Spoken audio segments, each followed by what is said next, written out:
करड्या छटा निरंजन घाटे.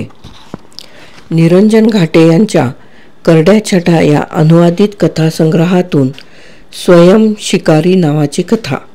मूळ लेखक आयझॅक आसिमॉव.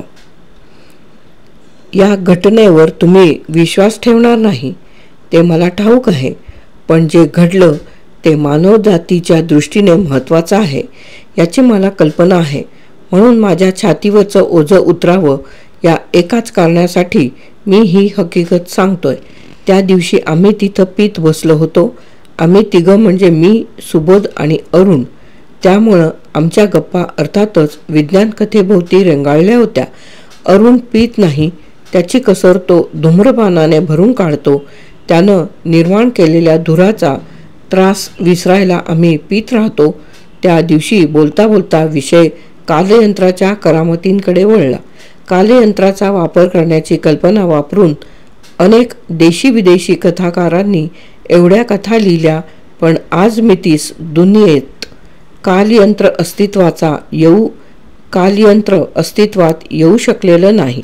खरंच जर कालयंत्र अस्तित्वात आलं तर काय धमाल येईल असं काहीतरी आम्ही बहुधा बोलत होतो. त्या वातावरणात त्या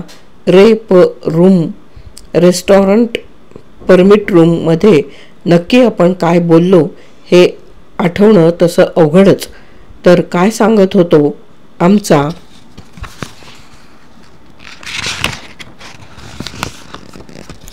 विषय कालयंत्राभोवती रेंगाळला होता. तेवढ्यात एक आवाज आला, एक्सक्यूज मी, माझं बोलणं ऐकायला आपल्याला फुरसत होईल का? सुरात कानडी हेल होता. आता रूममध्ये अनेक जण भेटतात. काही जण एखादा पेक फुकट मिळेल या आशेने काही वाता मारतात, तर काही जण त्यांची दर्दभरी कहाणी ऐकावी म्हणून आम्हालाच दारू पाजतात. नाना पियक्कडांच्या नाना तऱ्हा असं कुणीसं म्हटलंच आहे. दरवेळेला काहीतरी नवं ऐकायला मिळतं म्हणून आम्ही अशा व्यक्तींची विनंती कधीही अव्हेरत नाही. या ना, बसा, अरुणनं रिकाम्या खुर्चीकडं निर्देश करीत म्हटलं. बोलणारा माणूस वार्धक्याकडे झुकलेला होता. बरेच असे केस पांढरे शुभ्र झालेले, चष्मा काहीसा बुटका पण ताठ. तुम्ही लोक कालयंत्राबद्दल बोलत होता ना? बसता बसता त्या व्यक्तीनं विचारलं. थँक्स. बसल्यावर ते गृहस्थ म्हणाले. आम्ही दोन्ही विधानांना एकत्रच मान डोलावली. जुरासिक पार्कही तुम्ही बघितला असेलच, त्यांनी म्हटलं. यालाही आम्ही होकारार्थी मान हलवली. हे डायनॉसॉर पृथ्वीवरून कसे नाहीसे झाले असावेत? त्यांनी विचारलं. त्याबद्दल बरेच वेगवेगळे सिद्धांत आहेत. तुम्हाला कुठला ऐकायचा आहे? सुबोधने विचारलं. तेव्हा ते गृहस्थ काय खुळचट माणूस आहे हा, असं सुबोधकडे बघत हसले. ते म्हणाले, आम्ही कालयंत्राबद्दल काय म्हणत होता? तुम्ही कालयंत्राबद्दल काय म्हणत होता? त्यात बसून तुम्ही डायनासॉरांचं काय झालं ते बघायला जाऊ शकला असता. तुम्ही कालयंत्र बांधून दिलं की लगेच आम्ही निघालोच त्या दौऱ्यावर, अरुण दूर सोडत म्हणाला. सुबोधनं त्याच्या पाकिटातून एक सिगरेट घेतली. आमच्या तिघात सुबोध हुशार होता. मोठमोठ्या प्रकाशकांकडून त्याची पुस्तकं येत होती. त्यामुळे त्याचा अपमान सहन करणं आम्हाला शक्यच नव्हतं. बांधायला काहीच हरकत नाही, पण मी ते पाप करणार नाही, कारण 2 वर्षापूर्वी मी तो उद्योग केला. मेसोझुईकच्या अखेरच्या वेळी तिथं पोहोचलो. तो माणूस गेल्यानंतर मी सुबोधला मेसोझुईक म्हणजे काय ते विचारलं. त्या काळात पृथ्वीवर डायनासॉरांचं राज्य होतं म्हणे. 24 कोटी वर्षापूर्वी सुरू झालेल्या आणि 6 कोटी वर्षापूर्वी संपलेल्या या डायनॉसॉर युगाला भूशास्त्रज्ञ डायनॉसॉर कल्प म्हणतात. तो माणूस खुळा असावा, त्यातच मद्यप्राशन केल्यामुळे त्याच्या आधीच तल्लख कल्पनाशक्तीस धार चढलेली असावी असा आम्ही तर्क केला. आम्ही तिघही तसे लेखकच, त्यामुळे गोष्ट लिहायला ज्यांच्याकडून मसाला मिळण्याची शक्यता असते त्यांचं बोलणं अगदी वृश्चिक दंश झाल्यासारखं असलं तरीही आम्ही त्यांना अव्हेरत नाही. आम्ही नेत्रपल्लवीनं त्या गृहस्थाचं म्हणणं ऐकायचं निश्चित केलं आणि त्यांच्या ग्लासात आणखी मद्य ओतलं. बाटली त्यांचीच असल्याने तो कितीही प्याला तरी आम्हाला काहीच फरक पडत नव्हता. मग डायनॉसॉरसचा शेवट कसा झाला हे तुम्ही बघितलंच असेल, मी विचारलं. हो ना, आणि म्हणूनच ते मी मोडून टाकलं. मोडून टाकलं? आम्ही तिघांनीही एका सुरातच विचारलं. आमच्या सुरात अर्थातच आश्चर्य होतंच. अहो, पण का? त्यांनी याचं कारण, पण इतरही अनेक प्रश्नांची उत्तरं द्यायचं टाळलं. त्यांनी स्वतःचं नाव सांगितलं नाही. कुठल्या तरी विद्यापीठात त्यांनी मुलीच्या मदतीने ते यंत्र तयार केलं होतं. म्हणजे यामुळे आम्ही त्यांना प्रोफेसर म्हणू लागलो.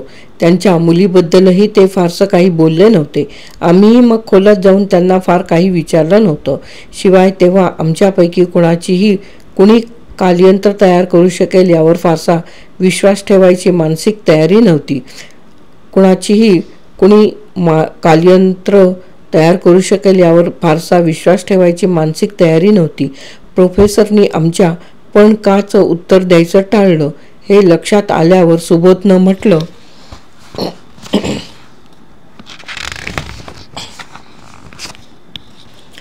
मग निदान डायनासॉरचं काय तरी झालं तरी काय ते तरी सांगा.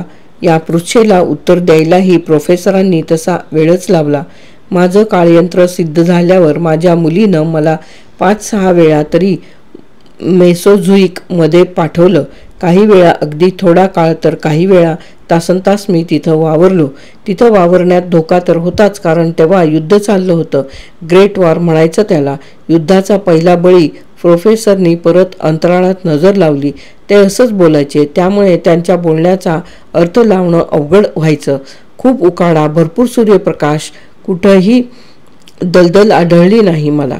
हे आजचे शास्त्रज्ञ म्हणतात तसं त्या अखेरच्या काळात क्रिटेशियममध्ये काहीच नव्हतं. डायनासॉरांची अखेर जवळ आली होती तेव्हा मला ते छोटे छोटे डायनॉसॉर दिसले. त्यांच्या हातात लेझरगन होत्या, त्याही छोट्याच, पण पहाडा एवढ्या प्राण्याला सहज झोपवणाऱ्या, अगदी कायमचं झोपवणाऱ्या. छोटे डायनॉसॉर, लेझरगन, आम्हाला काही उमगेना. आम्ही एकमेकांकडे बघितलं. प्रोफेसर टेबलावर डोकं ठेवून निपचित. अरुणनं त्यांना बस्त करत विचारलं, कुठले छोटे प्राणी, कसल्या बंदुका, काय बोलताय? ते डायनॉसॉरच होते, पण त्यांच्या कमरेला पट्टे होते आणि हातात संहारक अस्त्र होती. कोट्यावधी छोटे छोटे 4 ते 5 फूट उंचीचे 2 पायावर चालणारे डायनॉसॉर. त्याचा काही पुरावा एवढे सांगाडे सापडले, पण कुठं हत्यारं सापडली नाहीत. सुबोध म्हणाला, 6.5 कोटी वर्ष लोटली, त्यानंतर लाव्हाचे महापूर आले. कदाचित यांच्याच बॉम्बनी, जे ऊर्जा निर्मिती अस्त्र वापरतात, त्यांचे बॉम्ब केवढे असतील. एवढ्या प्रचंड काळात कातडी पट्टे कुजून जातात. हत्यारांची गंजून माती होते. ते एवढे सामर्थ्यवान होते असं तुम्ही म्हणताय, तर मग ते नाहीसे कशाने झाले? अरुणनं विचारलं. प्रोफेसरांनी अरुणकडे सखेद आश्चर्याने बघितलं. पृथ्वीवरचा दुसरा बुद्धिमान प्राणी म्हणजे आपण मानव. आपण कशानं नाहीसे होणार? त्याच कारणानं तेही नाहीसे झाले. पृथ्वीवरचे पहिले बुद्धिमान प्राणी आपापसात लढून एकमेकांचा नाश करून पृथ्वीवरून नाहीसे झाले. आपण होणार तसेच. आणि प्रोफेसर रडू लागले. कथा समाप्त.